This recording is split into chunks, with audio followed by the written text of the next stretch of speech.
हिंद। आज हम लोग जीएस की प्रैक्टिस सेट नंबर 6 करने जा रहे हैं।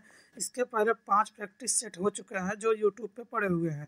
ठीक है, आज हम लोग प्रैक्टिस सेट नंबर 6 करने जा रहे हैं जो यूपी पुलिस को देखते हुए स्टार्ट किया गया है। ठीक है, आज का पहला क्वेश्चन है, हर्षवर्धन के समय में कौन सा चीनी यात्री भरा था? हर्षवर्धन के समय में चीनी यात्री वेनसांग आया था। कौन आया था? वेनसांग। ठीक, हर्षवर्धन के समय में कौन सा आया था? वेनसांग। और फायान किसके समय में आया था? फायान देखिए, फायान चंद्रगुप्त द्वितीय के समय में। किसके समय में? चंद्रगुप्त द्वितीय के समय में फायान आया था। और मेगास्थनीज, मेगास्थनीज जो है ये तो चंद्रगुप्त मौर्य के समय में आया था।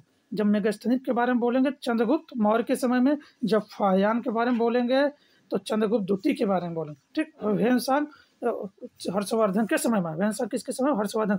जो इटसिंग था ये बौद्ध चीनी यात्री था। इटसिंग था ये भी बौद्ध चीनी यात्री था। ठीक, मेगास्थनीज ने क्या लिखा था? इंडिका नामक पुस्तक लिखी थी। ठीक है, इंडिका नामक पुस्तक मेगास्थनीज की है। ठीक, आगे आगे चलते हैं। सिंधु सभ्यता में बृहद स्नानागार, बृहद स्नानागार जो है मोहनजोदड़ो में था। बृहद स्नानागार और बृहद अन्नागार, अन्नागार भी बोलेगा तब पर भी मोहनजोदड़ो, और स्नानागार बोलेगा तब पर भी मोहनजोदड़ो। लोथल कहाँ है? गुजरात में। हड़प्पा क्या है? कहाँ है? पाकिस्तान में। और कालीबंगा राजस्थान में। राजस्थान से क्या कालीबंगा से क्या मिला था? काले रंग की चूड़ियाँ। क्या मिला था? काले रंग की चूड़ियाँ। और लोथल से टेराकोटा की मूर्तियाँ मिली थी। लोथल से क्या मिला था? टेराकोटा की मूर्तियाँ। ठीक है, अगले क्वेश्चन तक चलते हैं हम लोग। अब सबसे प्राचीन वेद कौन सा है? देखिए बहुत ध्यान से, सबसे प्राचीन वेदों की संख्या कितनी है? 4। चारों वेदों में सबसे प्राचीन वेद कौन था? ऋग्वेद। सबसे प्राचीन वेद कौन था? ऋग्वेद। ऋग्वेद सबसे प्राचीन था। देखिए ऋग्वेद में 1028 सूक्त होते हैं। सूक्त की संख्या ऋग्वेद में कितनी है? 1028। मंडल कितने हैं? 10। 10 मंडल हैं, 1028 सूक्त है। और देखिए तीसरे मंडल में ऋग्वेद के तीसरे मंडल में जो है गायत्री मंत्र जानते हैं ना? गायत्री मंत्र का उल्लेख तीसरे मंडल में किया गया है। 9वें मंडल में सोम देवता का उल्लेख किया गया है। सोम देवता का उल्लेख किसमें हो गया? 9वें मंडल में। फिर 10वें मंडल में वर्ण व्यवस्था। वर्ण व्यवस्था मतलब समझ रहे हैं आप लोग? वर्ण व्यवस्था मतलब कि जैसे जातियों का बंटवारा किया कर्म के आधार पर। ठीक है, कर्म के आधार पर जातियों का किया गया है। ठीक है, बांटा गया है। और देखिए ऋग्वेद हो गया। सामवेद में संगीत के बारे में दिया गया है। सामवेद में संगीत के बारे में दिया गया है। यजुर्वेद में यज्ञ के बारे में दिया गया है। ठीक, और अथर्ववेद के बारे में, अथर्ववेद जो है ये जादू टोना टोटका के बारे में दिया गया। ठीक है, और वेद त्रयी पूछे, जब वेद त्रयी जो जिसमें 3 वेद होते हैं, जिसमें ऋग्वेद, सामवेद और यजुर्वेद। अथर्ववेद नहीं होता है। ठीक, वेद त्रयी में ऋग्वेद, सामवेद और यजुर्वेद होते हैं। ठीक है, अगले क्वेश्चन तक चलते हैं। जैन परंपरा के अनुसार जैन धर्म में कितने तीर्थंकर? जैन धर्म में कितने तीर्थंकर थे? 24 तीर्थंकर थे। कितने? 24 तीर्थंकर थे, जिसमें पहला तीर्थंकर जो है ऋषभदेव थे। कौन थे? ऋषभदेव। और अंतिम तीर्थंकर महावीर स्वामी अंतिम तीर्थंकर, और ऋषभदेव कौन से? पहले तीर्थंकर। ठीक, कुल कितने थे? 24 तीर्थंकर। ठीक, आगे चले। चंदावर का युद्ध। देखिए चंदावर का युद्ध 1194 किसके मध्य हुआ था? जो चंदावर का युद्ध हुआ था ये जयचंद और मोहम्मद गौरी के बीच हुआ था। किसके बीच? जयचंद और मोहम्मद गौरी के बीच में। ठीक, कौन सा ऑप्शन? सी वाला ऑप्शन। ठीक, सी वाला ऑप्शन, जयचंद और मोहम्मद गौरी के बीच में हुआ था चंदावर का युद्ध। ठीक है, अगले क्वेश्चन पर चलते हैं। हुमायूं नामा जो है क्या लिखा? गुलबदन बेगम ये बाबर की पुत्री थी। बाबर की पुत्री और हुमायूं की जो चचेरी बहन थी, एक तरह से चचेरी बहन। हुमायूं की बहन ही बाबर की पुत्री थी, हुमायूं की बहन थी। मतलब उसकी माता से दूसरी माता से पैदा हुआ था, जिसको चचेरी बहन बोलते हैं। ठीक, हुमायूं की बहन थी और बाबर की बेटी थी गुलबदन बेगम, जिसने हुमायूं नामा लिखा था। ठीक, आगे क्वेश्चन चलते हैं। 1498 वास्को डिगामा भारत आया। वास्को डिगामा भारत आया था कालीकट पे। कहाँ से? पुर्तगाली यात्री था, कालीकट पे आया था। कहाँ पे? कालीकट पे आया था, पुर्तगाली आया था। वास्को डिगामा कौन था? पुर्तगाली। तो 1498 में भारत के समुद्री मार्ग की खोज किया था। तो कहाँ पे आया था? कालीकट में। ठीक, इसका स्वागत जमोरिन ने किया था। वहाँ का एक राजा था जमोरिन, उसने इसका स्वागत किया था। ठीक है, अगले क्वेश्चन तब चलते हैं। 1857 1857 में 1857 ईस्वी के विद्रोह के समय भारत का गवर्नर जनरल, जब 1857 का विद्रोह हुआ था उस समय जनरल लॉर्ड कैनिंग थे। कौन था? Lord Canning. देखिए लॉर्ड कैनिंग के बारे में, भारत का अंतिम गवर्नर जनरल था, भारत का अंतिम गवर्नर जनरल था और भारत का प्रथम वायसराय था। भारत का अंतिम गवर्नर जनरल और भारत का प्रथम वायसराय था। कौन था? Lord Canning. लॉर्ड कैनिंग के समय में देखिए इसने विधवा पुनर्विवाह अधिनियम जो है लागू किया था। लागू किसने किया था? विधवा पुनर्विवाह अधिनियम। कौन का? Lord Canning. ठीक है, लॉर्ड कैनिंग के बारे में समझ गए। अंतिम गवर्नर जनरल और प्रथम वायसराय था और इसके समय 1857 का विद्रोह हुआ था और ये विधवा पुनर्विवाह जो अधिनियम था उसको लागू किया। लॉर्ड डलहौजी के शासनकाल ये समझिए 1848 से 1856 के बीच में था। 1848 से 1856 में देखिए इसको, ये जो है Lord Dalhousie doctrine of lapse, doctrine of मतलब हड़प नीति को प्रारंभ किया था। डॉक्ट्रिन ऑफ लाइफ्स किसने चालू किया था? लॉर्ड डलहौजी। हड़प नीति। इसके समय में देखिए पोस्टल टिकट, जो पोस्ट ऑफिस में टिकट बिकते हैं, पोस्टल टिकट का आरंभ लॉर्ड डलहौजी के समय में हुआ था और इसी के समय पहली ट्रेन 16 अप्रैल 1853 में पहली ट्रेन जो है मुंबई से थाने भी लॉर्ड डलहौजी के समय में चला था। लॉर्ड डलहौजी के समय में 1853 में ट्रेन चला था। 1854 में जो पोस्टल टिकट प्रारंभ किया था और ये हड़प नीति को आरंभ किया था। ठीक है। और लॉर्ड विलियम बेंटिंग ये जो है प्रथम जो है गवर्नर जनरल था। कौन था? प्रथम governor general. Lord William Bentinck को था प्रथम गवर्नर जनरल था और ये जो है सती प्रथा का अंत किया था। सती प्रथा का अंत के लिए लॉर्ड विलियम बेंटिंग को जाना जाता है। ठीक है, लॉर्ड विलियम बेंटिंग को सती प्रथा का अंत के लिए जाना जाता है और प्रथम गवर्नर जनरल था। ठीक है, आगे क्वेश्चन चलता है। इनकलाब जिंदाबाद। इनकलाब जिंदाबाद का नारा देखिए, जब नारा जो है इसको दिया तो भगत सिंह ने बोला था, लेकिन इसको लिखा जो था हसरत मोहानी ने। किसने लिखा था? जो है हसरत मोहानी ने। इनकलाब जिंदाबाद का नारा नहीं, इनकलाब जिंदाबाद हसरत मोहानी ने लिखा था और इसको दिया किसने था? दिया जो था आपको बता दें यहाँ, अच्छा, जो दिया थे भगत सिंह ने इसको कहा था और लिखा हसरत मोहानी ने थे। इनकलाब जिंदाबाद। ठीक है, महात्मा गांधी के द्वारा जो नारा दिया गया था करो या मरो का नारा महात्मा गांधी के द्वारा दिया गया था। ठीक है, करो या मरो का नारा। और इनका एक था इनका एक नारा था भगवान का कोई धर्म नहीं होता। भगवान का कोई धर्म नहीं होता। किसने दिया था? महात्मा गांधी ने किया था। और एक नारा और दिया था जहाँ प्रेम है वहाँ जीवन है। जहाँ प्रेम है वहाँ जीवन है। ठीक है, महात्मा गांधी को हो गए। सुभाष चंद्र बोस का नारा देखिए कौन कौन से दिए थे। ये दिए थे दिल्ली चलो का नारा दिए थे और एक तुम मुझे खून दो मैं तुम्हें आज़ादी दूंगा। ठीक, ये सुभाष चंद्र बोस के। अगला चलो भारत छोड़ो का नारा। भारत छोड़ो का नारा जो है, भारत छोड़ो का नारा जो यूसुफ मेहर अली ने गढ़ा था और इसको बोला था महात्मा गांधी।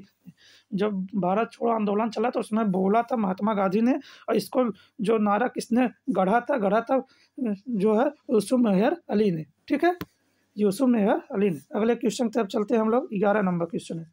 11 नंबर संविधान सभा का अस्थायी अध्यक्ष। देखिए इसमें दो चीज़ याद है। अस्थायी अध्यक्ष जब संविधान सभा की पहली बैठक हुई थी, संविधान सभा की पहली बैठक 9 दिसंबर 1946 को हुई थी। उस समय अस्थायी अध्यक्ष जो थे सच्चिदानंद सिन्हा थे और जब 11 दिसंबर को दूसरी बैठक 11 दिसंबर 1946 को दूसरी बैठक हुई तो उसमें अस्थायी अध्यक्ष डॉक्टर राजेंद्र प्रसाद को चुना गया। ठीक है, अस्थायी अध्यक्ष डॉक्टर राजेंद्र प्रसाद। अस्थायी अध्यक्ष कौन थे? सच्चिदानंद सिन्हा।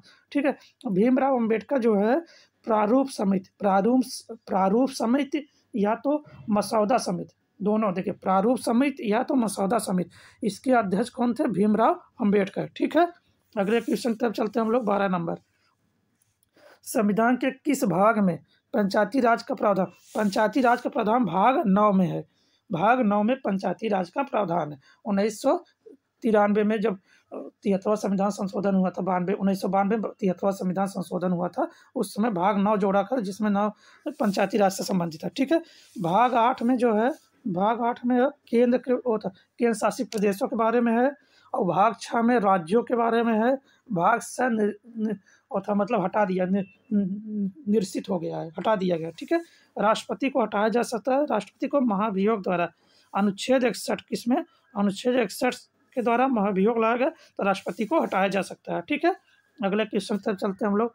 14 नंबर में देखिए भारत में सर्वप्रथम राष्ट्रीय आय का आकलन सबसे पहले राष्ट्रीय आय का जो आय का आकलन किसने किया था? दादा भाई नौरोजी ने। किसने? दादा भाई नौरोजी। राष्ट्रीय आय का आकलन सबसे पहले दादा भाई नौरोजी ने किया था और उस समय जो है 20 रुपये राष्ट्रीय आय का गणना किया, 20 रुपये प्रति व्यक्ति आय की गणना किए थे। ठीक है, 20 रुपये प्रति राष्ट्रीय आय की गणना किसने किया था पहली बार? दादा भाई नौरोजी ने। ठीक है, अब आगे क्वेश्चन है, भारतीय रिजर्व बैंक आरबीआई का राष्ट्रीयकरण।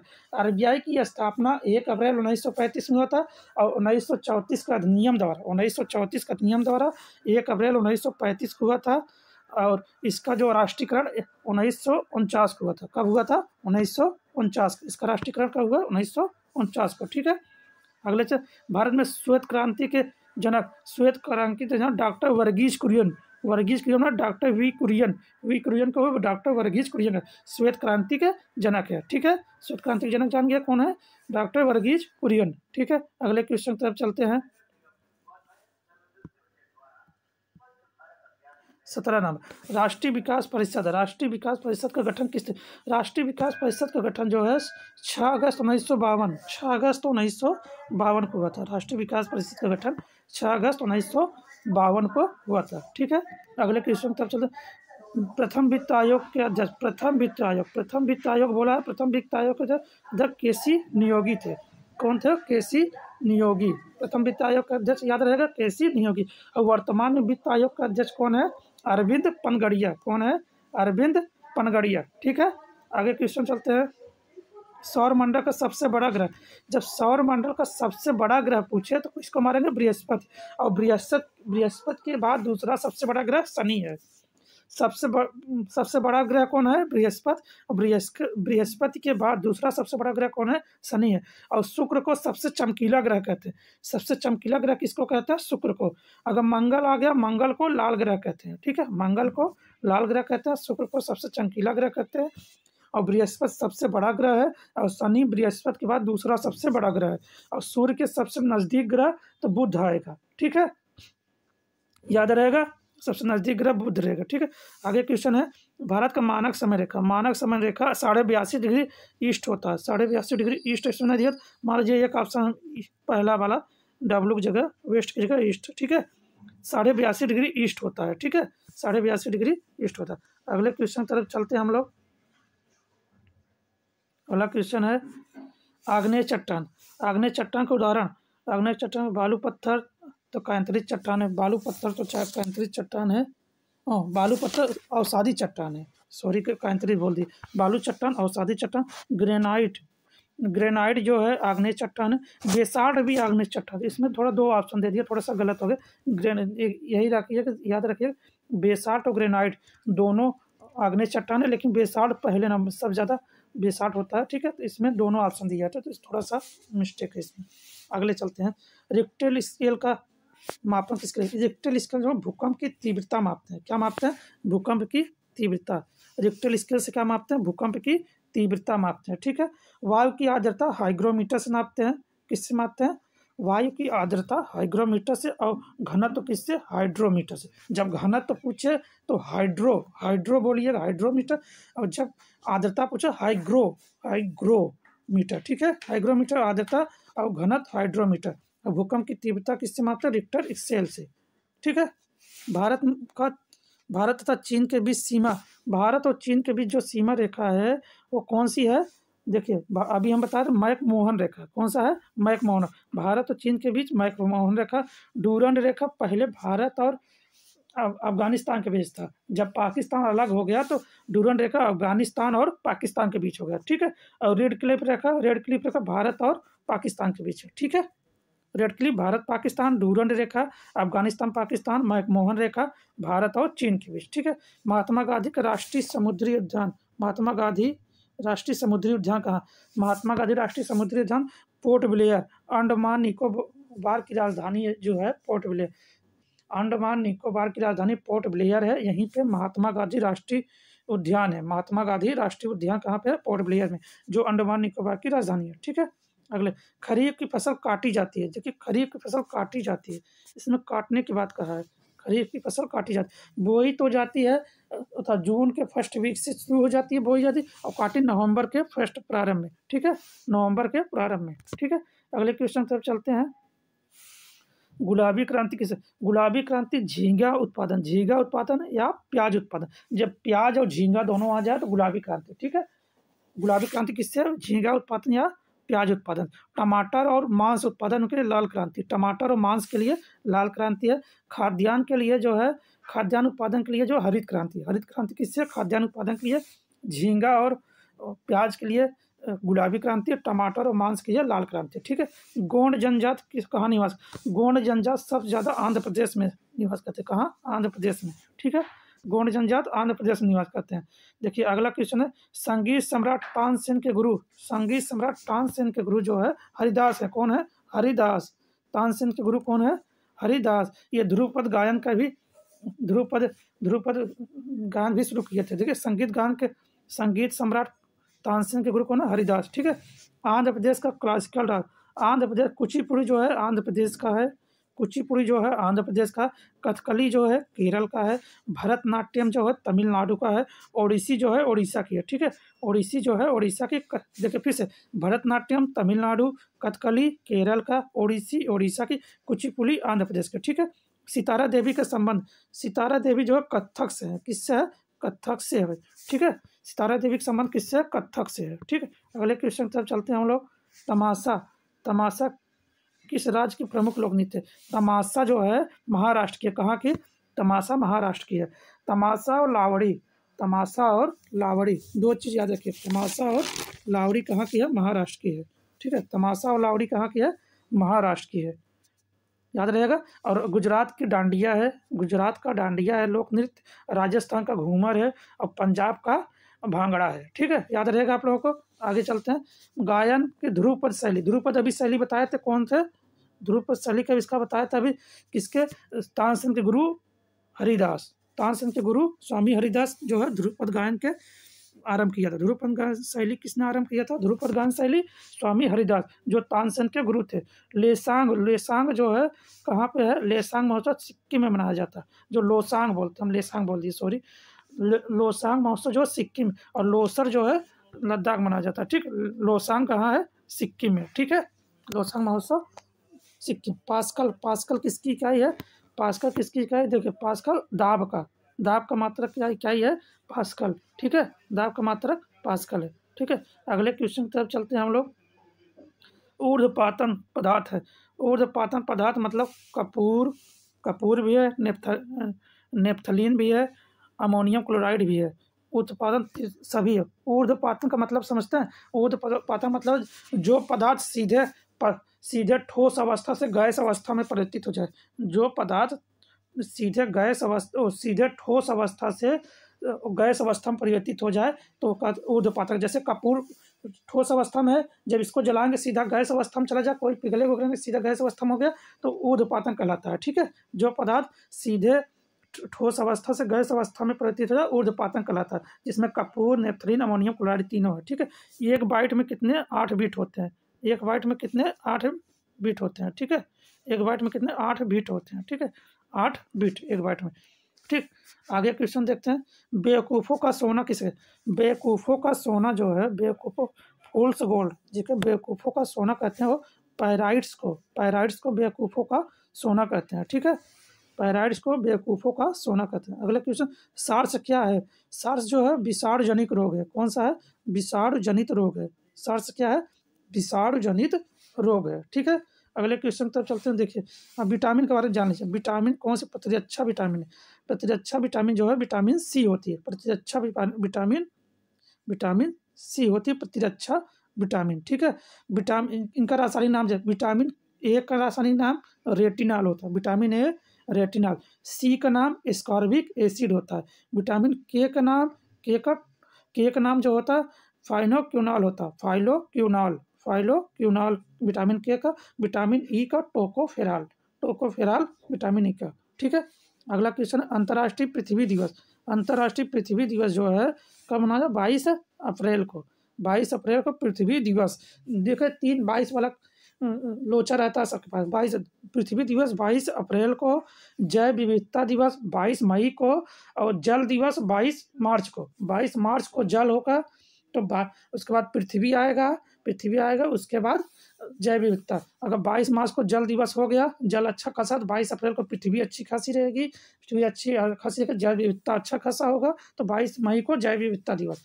22 मार्च जल दिवस, 22 अप्रैल पृथ्वी दिवस, 22 मई जैव विविधता दिवस, ठीक है। 28 फरवरी को क्या है, 28 फरवरी को विज्ञान दिवस, राष्ट्रीय विज्ञान दिवस 28 फरवरी को है। 21 मार्च को अंतर्राष्ट्रीय वन दिवस है, वन दिवस जो है 21 मार्च को है, ठीक है। आज के सेट का भी 40 क्वेश्चन समाप्त हो गया है, जिसमें आज 6वां सेट था। इसी प्रकार हम और सेट डालते रहेंगे। हमारा चैनल आप लोगों को अच्छा लगे तो हमारे चैनल को सब्सक्राइब करिएगा, लाइक करिएगा और शेयर करिएगा। जो भी आते रहें, जो भी किसी क्वेश्चन से रिलेटेड या कोई भी टॉपिक आप लोगों को लगे कि ये पढ़ाना चाहे, तो कमेंट में आप लोग लिख दीजिएगा, ठीक है। धन्यवाद आप लोगों के लिए, ठीक है।